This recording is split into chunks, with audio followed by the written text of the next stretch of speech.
नमस्कार, मैं सानिका और आप सब देख रहे हैं न्यूज़ 21 हमारा उत्तराखंड बुलेटिन में आप सभी का स्वागत है। चलिए शुरुआत करते हैं आज की खबरों के साथ।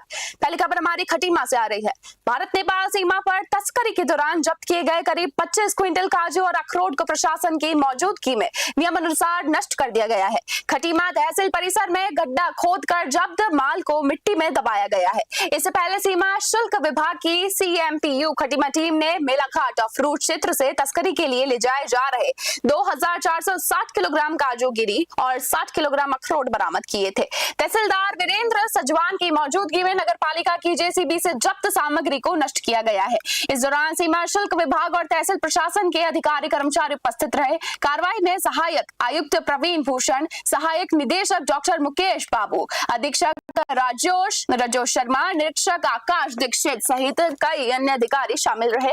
सीमा शुल्क विभाग ने लोगों से अपील की है कि तस्करी या तस्करों का किसी भी रूप में सहयोग न करें और संदिग्ध गतिविधियों की जानकारी तुरंत संबंधित विभाग को दें ताकि तस्करी के खिलाफ कार्रवाई प्रभावी ढंग से ऐसे ही जारी रहे। खटीमा से अशोक सरकार की रिपोर्ट। पकड़ा गया था और ये लगभग 2460 किलो ये माल था। इसमें काजू की एनिमल फीड था छोटे छोटे टुकड़ों में, और ये जो ऑफ रूट से नेपाल से इंडिया आ रहा था, और अखरोट था कुछ 60 किलो लगभग अखरोट था। इसको जो है हमारे कस्टम की टीम ने इंटरसेप्ट किया और इसको पकड़ा, और प्रॉपर वे से इसको जो है डिस्पोजल करना होता है हम लोग को। इसको जो है तो डिस्पोजल में इसका एक तरीका यही होता है कि इसको गड्ढे में खोद के इसको नष्ट करना होता है। तो नष्ट करने के लिए गड्ढा खोद के इसको इस तरीके से किया जाता है कि ये दोबारा से इस्तेमाल ना हो सके, तो इसलिए आज ये डिस्पोजल का काम हो रहा है। बोलिए। कस्टम की टीम द्वारा 2460 केजी अखरोट और काजू जो है वो बरामद किया गया भारत नेपाल बॉर्डर से, जो कि पशुओं के लिए जो काजू है उसमें स्पष्ट लिखा है कि ये केवल पशुओं के इस्तेमाल के लिए होगा, और वो यहाँ लाया जा रहा था तस्करी करते हुए। तो कस्टम द्वारा उसे पकड़ा गया और विधिवत रूप से जिलाधिकारी महोदय को उनके द्वारा अनुरोध किया गया कि ये किसी मजिस्ट्रेट की उपस्थिति में इसको डिस्पोज किया जाए। तो पकड़ा गया था। लगातार बारिश के बीच थराली के गोठिंडा गांव में सड़क बंद होने से गर्भवती महिला अस्पताल नहीं पहुंच सकी। सूचना मिलते ही स्वास्थ्य विभाग की टीम करीब 10 किलोमीटर पैदल चलकर मौके पर पहुंची और रास्ते में ही सुरक्षित प्रसव कराया गया। मां और नवजात दोनों स्वस्थ हैं। जानकारी के अनुसार गोठिंडा निवासी पुष्पा देवी को रात करीब 2 बजे प्रसव पीड़ा शुरू हुई। परिजन उन्हें सामुदायिक स्वास्थ्य केंद्र थराली ले जा रहे थे, लेकिन बारिश के कारण मार्ग बाधित होने से वे आगे नहीं बढ़ सके। सूचना मिलने पर सामुदायिक स्वास्थ्य अधिकारी राहुल देवराड़ी, ANM मंजू बिष्ट और आशा कार्यकर्ता मीना देवी पैदल मौके पर पहुंचे और सुरक्षित प्रसव करवाया गया। मुख्य चिकित्सा अधिकारी डॉक्टर अभिषेक गुप्ता ने बताया कि विषम भौगोलिक परिस्थितियों और खराब मौसम के बावजूद स्वास्थ्य विभाग 24 घंटे सेवाएं देने के लिए प्रतिबद्ध है। उन्होंने कहा कि दूरस्थ क्षेत्रों तक समय पर स्वास्थ्य सुविधाएं पहुंचाना विभाग की सर्वोच्च प्राथमिकता है। चमोली से सुरेंद्र धनेत्रा की रिपोर्ट। दिनेशपुर और गुल्लरखोर क्षेत्र के लोगों ने एक बार फिर बेहतर परिवहन सुविधा की मांग उठाई है।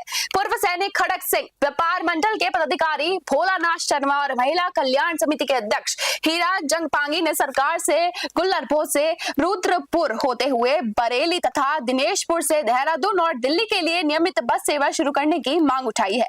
पूर्व सैनिक खड़क सिंह ने बताया कि वर्ष 1990 के आसपास गुल्लरखोर से बरेली के लिए सीधी बस सेवा संचालित होती थी, जिससे आम लोगों और मरीजों को काफी सुविधा मिलती थी। उन्होंने कहा कि पिछले 12 से 13 वर्षों से इस मांग को लगातार उठाया जा रहा है, लेकिन अब तक कोई ठोस कदम नहीं उठाया गया है। व्यापार मंडल और महिला कल्याण समिति के पदाधिकारियों का कहना है कि नियमित बस सेवा शुरू होने से व्यापार, शिक्षा, इलाज और दैनिक आवागमन में हजारों लोगों को सहायता मिलेगी। क्षेत्रवासियों ने चेतावनी दी है कि यदि जल्द सकारात्मक निर्णय नहीं लिया गया तो वे आंदोलन को और ज्यादा उग्र करने को मजबूर हो जाएंगे। दिनेशपुर से राहुल विश्वास की रिपोर्ट।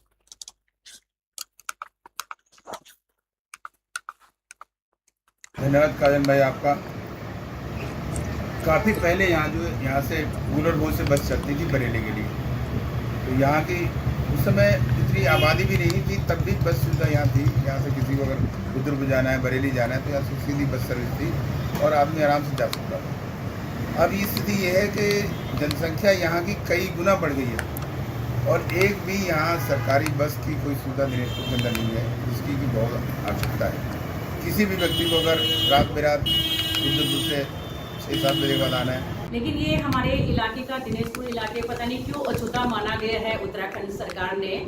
यहाँ पर इतनी ज़्यादा पब्लिक है हमारे पूरे दिनेशपुर इलाके में, जो हम लोग पहले सुनते थे और देखते थे कि बहुत पहले जब हम छोटे से देखते थे कि एक बस यहाँ से चलता था, जो लोगों का आवाजाही हो जाता था, लेकिन तब से यहाँ पूरा बस सारे कोई बस नहीं है। अगर खास तौर से अगर 7 बजे की बात कहें तो हमारे यहाँ के जो पब्लिक है उनको अगर दिल्ली से लखनऊ से कहीं से आना होता है तो रुद्रपुर से उनको बहुत दिक्कत होता है। देखिए, मैं आपके चैनल के माध्यम से ये बड़ा धन्यवाद देना चाहूँगा। आपने ज्वलंत मुद्दा उठाया है।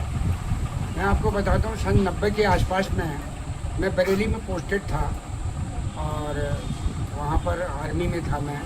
उस समय बस जो है बरेली से चलकर गुलरभोज चलती थी, बाकायदा उसी में आवागमन होता था। उसके साथ ही बरेली के में लगभग बहुत बड़े बड़े हॉस्पिटल हैं, जनता यहाँ से बरेली बस में जाया करती थी और एक बहुत अच्छा उस पर एक आवागमन के लिए यहाँ की जनता के लिए सुविधाजनक वो व्यवस्था थी। आज आपके चैनल के माध्यम में ये कहना चाहूँगा, मुझे दुर्भाग्य से कहना पड़ता है, मैं विगत 12-13 साल से लगातार पत्र लिखे हैं मैंने। धन्यवाद काजल। नागरिक चिकित्सालय से 7 डॉक्टरों के तबादले के विरोध में कांग्रेस कार्यकर्ताओं ने अस्पताल परिसर में प्रदर्शन कर सरकार से तबादला आदेश तत्काल वापस लेने की मांग उठाई है। कांग्रेस का कहना है कि पहले से डॉक्टरों की कमी से जूझ रहे अस्पताल में एक साथ 7 चिकित्सकों का तबादला मरीजों के हितों के खिलाफ है। प्रदर्शन के दौरान युवा कांग्रेस जिला अध्यक्ष नीरज कन्याल ने कहा कि डॉक्टरों की कमी के कारण मरीजों को पहले ही परेशानी उठानी पड़ रही है। ऐसे में 7 डॉक्टरों का स्थानांतरण स्वास्थ्य सेवाओं को और प्रभावित करेगा। वहीं पीसीसी सदस्य उमेश सिंह राठौर उर्फ बॉबी राठौर ने आरोप लगाया कि इस फैसले से क्षेत्र की स्वास्थ्य व्यवस्था कमजोर होगी और दूर दराज से आने वाले मरीजों को इसका सीधा नुकसान उठाना पड़ेगा। कांग्रेस नेताओं ने सरकार से तबादला आदेश पर पुनः विचार करने की मांग करते हुए चेतावनी दी है कि यदि जल्द निर्णय वापस नहीं लिया गया तो जनता के साथ मिलकर आंदोलन को और ज्यादा तेज किया जाएगा। खटीमा से अशोक सरकार की खास रिपोर्ट। जो ये सरकारी अस्पताल है, ये उप जिला अस्पताल है खटीमा में, जो नागरिक अस्पताल है। इससे बहुत छोटे बड़े सभी गांव, दूरस्थ गांव इससे जुड़े हुए हैं, वहां के लोग इससे जुड़े हुए हैं। अभी आनंद फानंद में सरकार ने 7 डॉक्टरों का यहाँ से तबादला कर दिया है, ट्रांसफर कर दिया उनका।